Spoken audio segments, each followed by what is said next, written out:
వదిలేసేది ఇవే చేస్తున్నాను.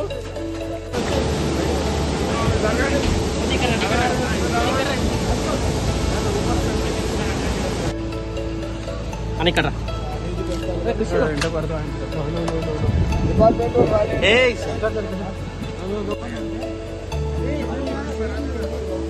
రావాలి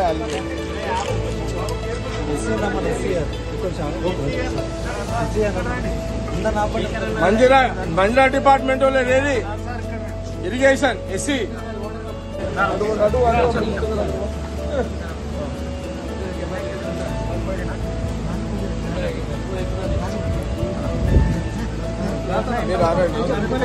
కొంచెం దూరం ఫోటో కొడితే మరి ఏం దున్నికి వచ్చినట్టు ఏం చూపెడతారు?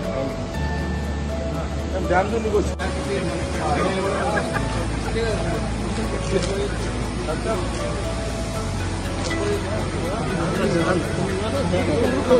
నేను ఎక్కడ జరగాలి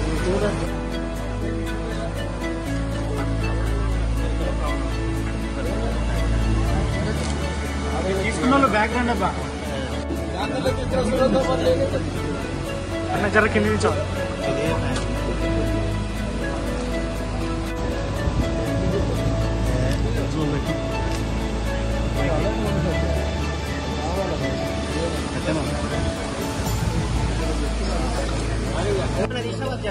జరిగే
ప్రత్యేకంగా ప్రాణ నష్టం జరగకూడదు.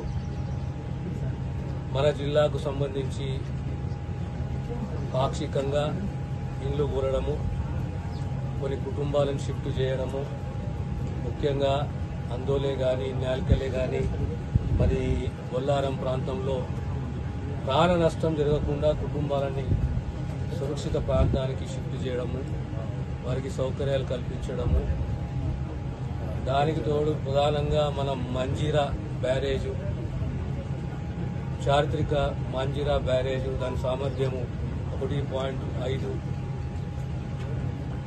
టీఎంసీ. ఈరోజు మంజీరా నిండడము, ఓవర్ఫ్లో కావడము, ఒక గేటు సుమారు 1 మీటర్కు ఎత్తివేయడము, ఇన్ఫ్లో 2300 క్యూసెక్ల ఇన్ఫ్లో ఉంటే ఈరోజు అవుట్ఫ్లో 3100 అవుట్ఫ్లో. ఏదున్న ప్రభుత్వ యంత్రాంగము జిల్లా స్థాయిలో ఒక కంట్రోల్ రూమ్ని కలెక్టరేట్లో ఏర్పాటు చేసి, అదే రకంగా కరెంటు వ్యవస్థకు వచ్చే వరకు కంట్రోల్ రూమ్ సపరేట్గా ఏర్పాటు చేసి ప్రాణ నష్టం జరగకుండా అన్ని చర్యలు ఎక్కడైతే లేదా వాగులే కానీ చెరువులే కానీ ఓవర్ఫ్లో అవుతున్నా తగు జాగ్రత్తలు తీసుకోవాలి. యంత్రాంగం అప్రమత్తంగా ఉంది. ప్రత్యేకంగా జైరాబాద్, నారాయణఖేడ్, అందోల్ ఈ ప్రాంతాలలో ప్రజలు ఎక్కడ ఎలాంటి నష్టం వాటిల్లకుండా ప్రాణ నష్టం ప్రత్యేకంగా ఒకవేళ పంట పొలాలు మునిగినా దాని నష్టపరిహారం చెల్లించాలి. ఇల్లు పాక్షికంగానే కాబట్టి పూర్తిగా నష్టపోయిన వారికి ఇల్లు మంజూరు చేయాలి. కానీ ప్రత్యేకంగా ప్రభుత్వము మన ముఖ్యమంత్రి రేవంత్ రెడ్డి గారి ఆదేశాల మేరకు ప్రాణ నష్టం ఎక్కడ కాకుండా అప్రమత్తంగా యంత్రాంగం పనిచేయాలి. అది దృష్టిలో పెట్టుకొని ఈరోజు మేము మాంజిరా బ్యారేజ్కి రావడం జరిగింది. ఈరోజు మాంజిరా ఇన్ఫ్లో అవుట్లో ఇంతకుముందు మీకు చెప్పాను. రాబోయే 48 గంటలు కూడా వర్ష సూచన ఉంది కనుక తగు జాగ్రత్తలు ప్రభుత్వం తీసుకుంటుంది, తగు చర్యలు ప్రభుత్వం తీసుకుంటుంది.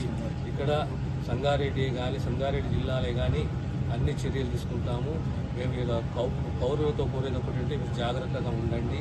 రాబోయే కాలంలో ఎలాంటి సీజనల్ డిసీజ్ వచ్చినా దానికి సంబంధించి అన్ని ప్రభుత్వ ప్రత్యేకంగా వైద్య శాఖ అప్రమత్తంగా ఉంది, అన్ని చర్యలు తీసుకుంటుందని మీ ద్వారా తెలంగాణ ప్రజలకు తెలియజేస్తున్నాం. ఏమైనా ప్రశ్నలు?